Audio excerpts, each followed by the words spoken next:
Golden Icon Award dahil nabibahagi po ko sa gabing ito na makatanggap po ako ng award na katulad nito. At masaya po ako dahil ito yung first time in my life na matanggap ako ng award na katulad po ito. Kaya maraming pong salamat sa Asia's Golden Icon Award. Maraming salamat dahil naging part ako sa gabi ito. Ako na makatanggap ng award, the very first time in my life na makatanggap ako ng award na kagaya nito. So masaya ako at excited na. So maraming salamat pala sa Asia's Golden Icon Awards dahil kasama ako sa pagbibigyan nyo ng award ngayong gabi. Ay maraming salamat.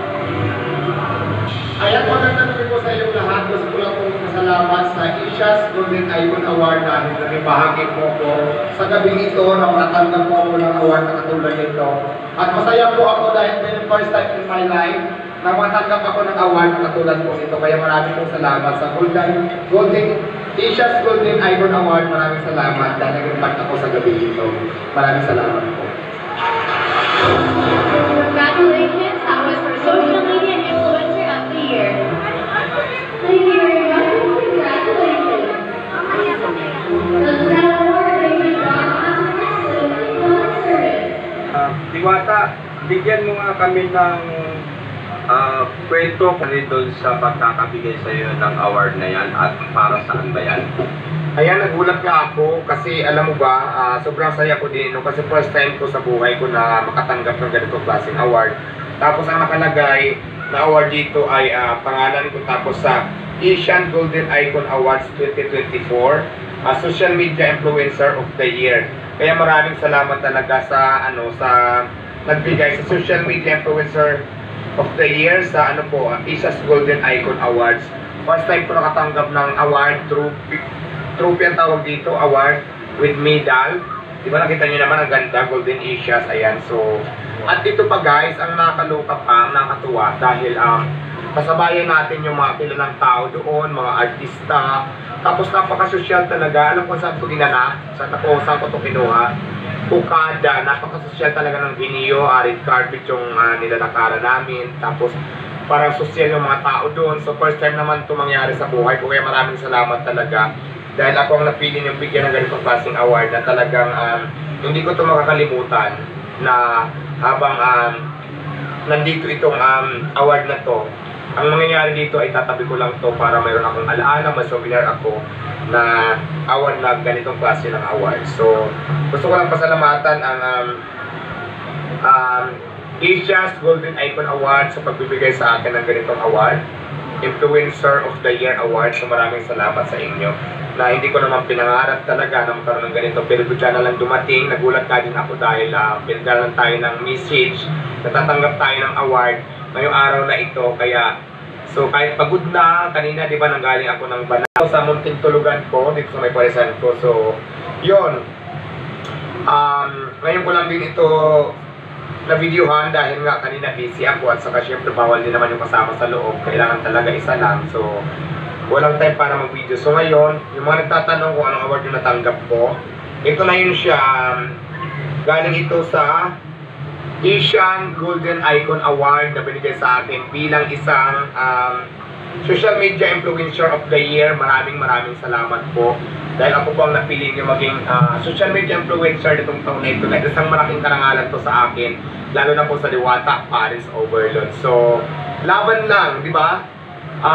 Kung may mga pangarap tayo sa buhay, gulang tayo ng go, huwag tayo sumuko sa laban, sa hamon ng buhay, sa mga pagsubok. Kasi darating din ang panahon siguro, kung hindi pa para sa'yo, hindi pa talaga para sa'yo. Pero pag hindi ka sumuko, darating din talaga ang panahon, naaayon din sa'yo ang panahon. So pag araw mo na, naniniwala talaga ako sa kasabihan na ganyan.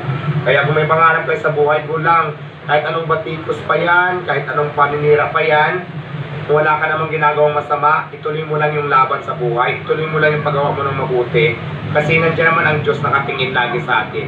Alam ko naman talaga, na Diyos lang may karapatan humusga sa atin, sa bawat isa sa atin, hindi kapwa-tao mismo yung husga sa atin, pero wala silang karapatan. Diyos lang nakakaalam kung anong takbo ng buhay ng isang tao. Kaya huwag kayong padala sa mga negative people, mga negative na mga sinasabi sa inyo. Pag alam mong wala kang ginagawang masama, wala ka namang taong inaapakan, wala kang taong inagrabyado, gulang, tuloy lang. pagpatuloy mo lang yung ginagawa mong mabuti, pagtulong sa kapwa, at saka yung paglaban ng patas na pamaraan. So, huwag tayo sumuko sa hamon ng buhay. So, yun lang ang may advice ko sa inyo.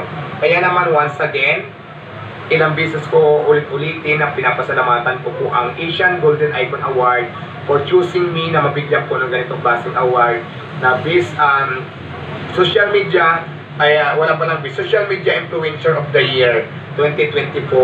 Maraming salamat. First time ko nakatanggap ng award na katulad nito. Kaya naman, maraming salamat sa inyo, sa mga supporters ko.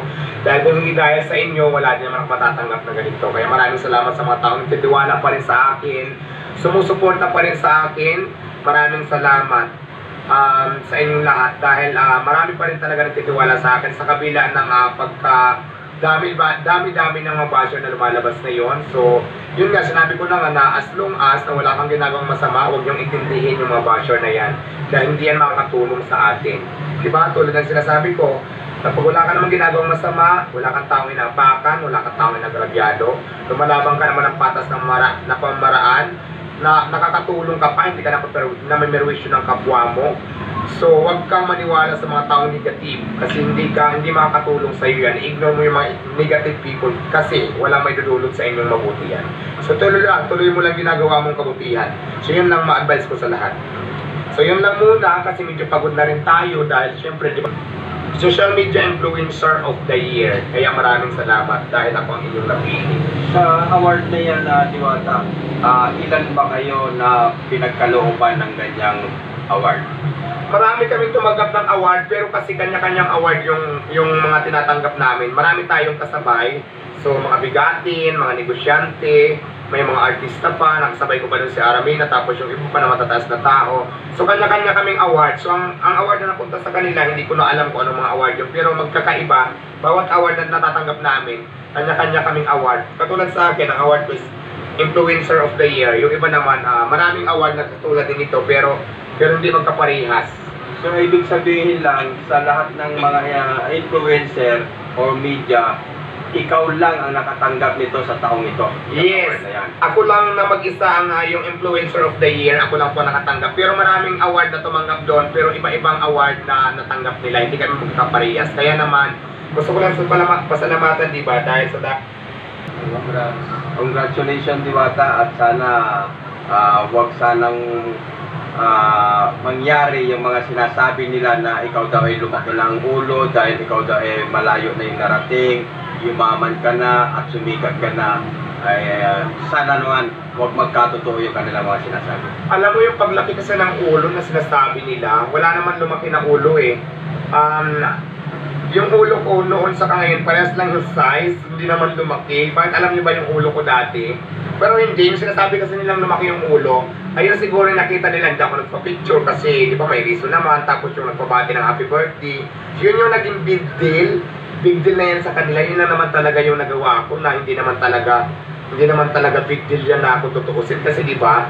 So, pagpalagay na natin, nakapag-picture ka, ano gagawin mo sa picture ko?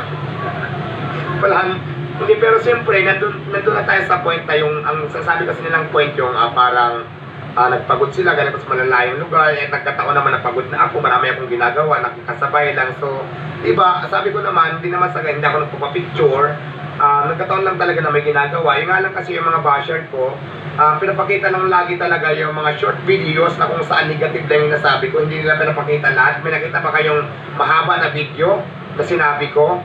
Di ba wala? Yung kasiraan lang, yung mga kadugtong hindi nila pinapakita. So, dito natin makikita talaga. Sa bagay, normal naman yun talaga na marami talagang basher ang isang tao. Hindi man marami. Lahat ng tao may basher talaga nakakibat.